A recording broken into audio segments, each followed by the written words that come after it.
श्री सद्गुरु महाराज की जय। पूज्यपाद महर्षि संत सेवी परमहंस जी महाराज का प्रवचन। परमात्म भक्ति से सुख मिलता है। इस प्रवचन का प्रथम भाग। समवेत समादरणीय सज्जनवृंद, आदरणीय माताओं तथा भक्तिमती बहनों, आप लोगों को ज्ञात है यह संत मत का सत्संग है। संत मत सर्वधर्म समन्वय मत है। इसके द्वारा ईश्वर भक्ति का प्रचार होता है। यदि कोई पूछे कि इसकी आवश्यकता क्या है, तो गोस्वामी तुलसीदास जी महाराज ने इसका बहुत सुंदर उत्तर दिया है। राकापति षोडश वही तारागण समुदाय, सकल गिरीन दबलाइए, बिनु रवि राति न जाए। ऐसे ही बिनु हरि भजन खगेशा, मिटहि न जीवन केर कलेशा।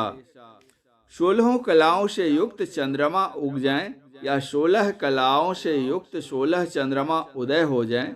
जितने तारे हैं सारे के सारे आकाश में निकल आएं। पृथ्वी पर जितने पर्वत हैं सब में आग लगा दी जाए। कल्पना कीजिए कितना प्रकाश होगा, किंतु इतना ही प्रकाश क्यों न हो, जब तक सूर्योदय नहीं होगा रात का अंत नहीं होगा। उसी प्रकार जागतिक पद, प्रतिष्ठा, वैभव इतना ही क्यों न मिल जाए, जब तक कोई ईश्वर भक्ति नहीं करेगा तब तक उसे दुख से मुक्ति नहीं मिलेगी। इसीलिए संत मत के द्वारा ईश्वर भक्ति का प्रचार होता है। यह ईश्वर भक्ति अंधभक्ति नहीं, ज्ञान योग युक्त ईश्वर भक्ति है। भक्ति क्यों करनी है, कैसे करनी है, किसकी करनी है, जब तक हम यह जानेंगे नहीं तब तक क्या करेंगे। इसलिए पहले ज्ञान की आवश्यकता है। गोस्वामी तुलसीदास जी कहते हैं, जाने बिनु न हो ही प्रतीति, बिनु प्रतीति हो ही नहीं प्रीति। प्रीति बिना नहीं भक्ति दृढ़ाई, जिमि खगेश जल कै चिकनाई। पहले कुछ जानना होता है, उसी को ज्ञान कहते हैं। ज्ञान होने से श्रद्धा उमड़ती है, श्रद्धा बढ़ती है तो सेवा करते हैं। यह है भक्ति। लेकिन भक्ति हम करें पर मन उसमें नहीं रहे, कहीं अन्यत्र घूमता हो, तो यह भक्ति नहीं है। भक्ति में मनोयोग भी होना चाहिए। यही है ज्ञान, योग और भक्ति, तीनों का मिश्रित रूप। अगर भक्ति से ज्ञान और योग को हमने निकाल दें तो अंधभक्ति हो जाएगी। अंधभक्ति कैसी होती है, इस संबंध में एक दृष्टांत सुनिए। एक सज्जन ने एक साधु बाबा को भोजन का निमंत्रण दिया। वैशाख जेठ का महीना था, बहुत गर्मी पड़ रही थी। साधु बाबा उनके यहाँ भोजन करने के लिए आए। थाली परोस दी गई। साधु बाबा भोजन करने और गृहपति उनको पंखा झलने लग गए। संयोग से तभी एक बुढ़िया पहुंचती है। वह देखती है कि साधु बाबा को वे सज्जन भोजन करा रहे हैं और अपने से पंखा झल रहे हैं। वह बेचारी गरीबनी बुढ़िया मन ही मन कहने लगी, हे भगवान, हमको भी योग्यता दो कि हम भी साधु भोजन करावें और पंखा झलें। अगहन पूस का महीना आया, धान कटने लग गया। बेचारी कहीं से धान काट कर लाई और चूड़ा कूट कर ठिकाने से रखा। माघ का महीना आ गया। एक दिन उसने साधु बाबा को भोजन का निमंत्रण दिया। सारी व्यवस्था करते करते शाम हो गई। साधु बाबा के आते आते कुछ रात बीत गई। माघ का महीना, जाड़े की रात, और बेचारी बुढ़िया साधु बाबा के सामने चूड़ा दही परोस देती है। जब साधु बाबा भोजन करने लग गए, वह पंखा झलने लग गई। साधु बाबा ने कहा, मैया पंखा नहीं झलो, ठंड लगती है। बुढ़िया कहती है, बाबा वह धनी आदमी था, पंखा झलता था तो आपको अच्छा लगता था, मैं गरीबनी हूँ तो मेरा पंखा झलना आपको अच्छा नहीं लगता।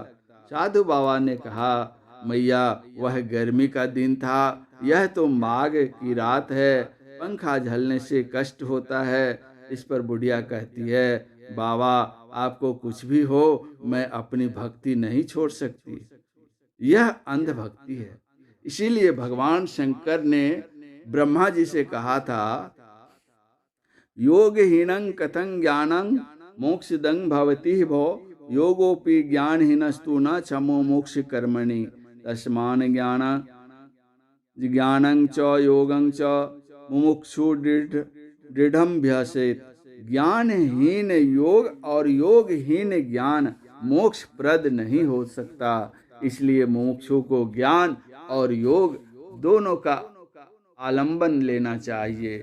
गोस्वामी तुलसीदास जी कहते हैं, जोग कुजोग ज्ञान अज्ञानो, जह नहीं राम प्रेम प्रधानो। वह ज्ञान अज्ञान है, वह योग कुयोग है जहाँ राम की भक्ति नहीं है। ज्ञान योग और भक्ति तीनों की आवश्यकता है।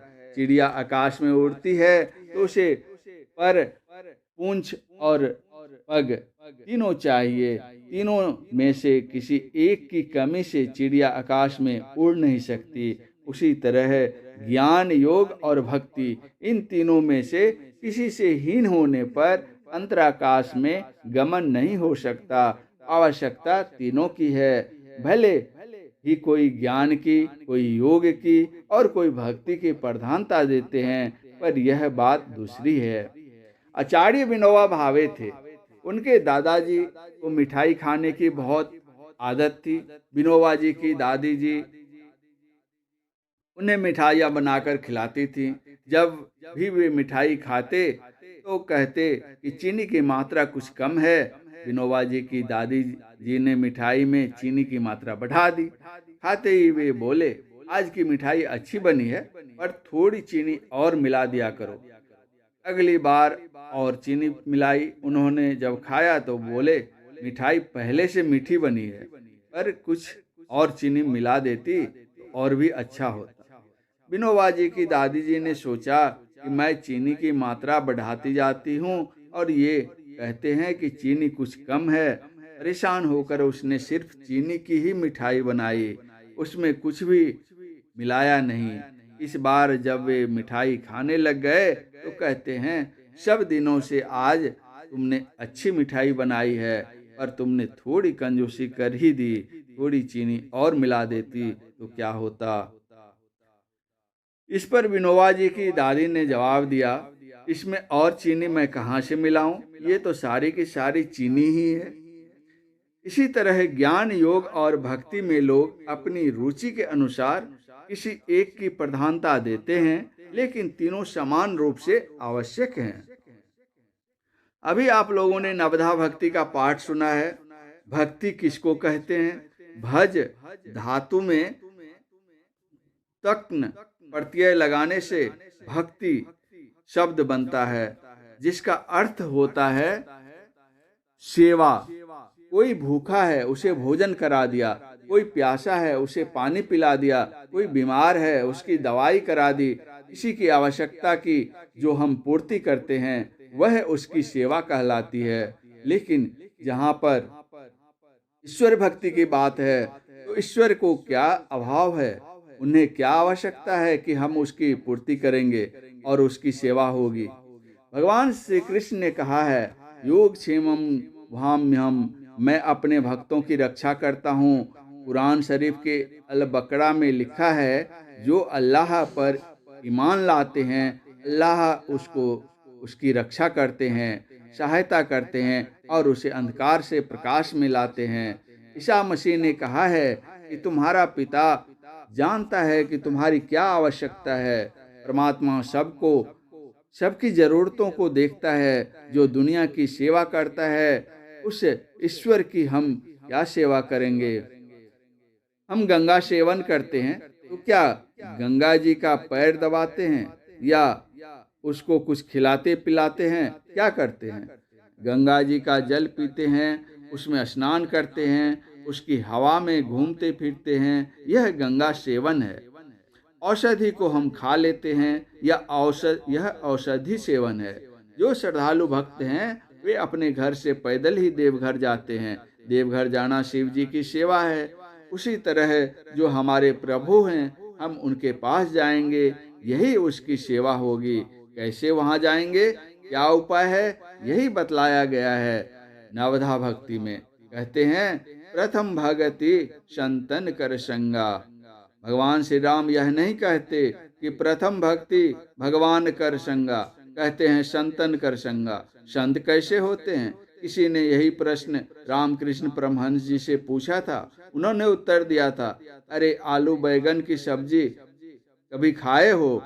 इतना मुलायम होता है। उसी तरह साधु का हृदय बहुत मुलायम होता है।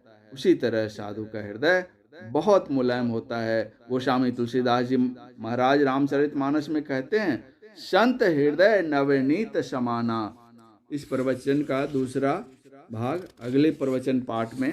महर्षि संतसेवी परमहंस जी महाराज का यह प्रवचन दिनांक 19/4/1999 ईस्वी को अखिल भारतीय संत मत सत्संग महाधिवेशन बराड़ी भागलपुर में अपराह्न कालीन सत्संग के शुभ अवसर पर हुआ था। श्री सद्गुरु महाराज की जय।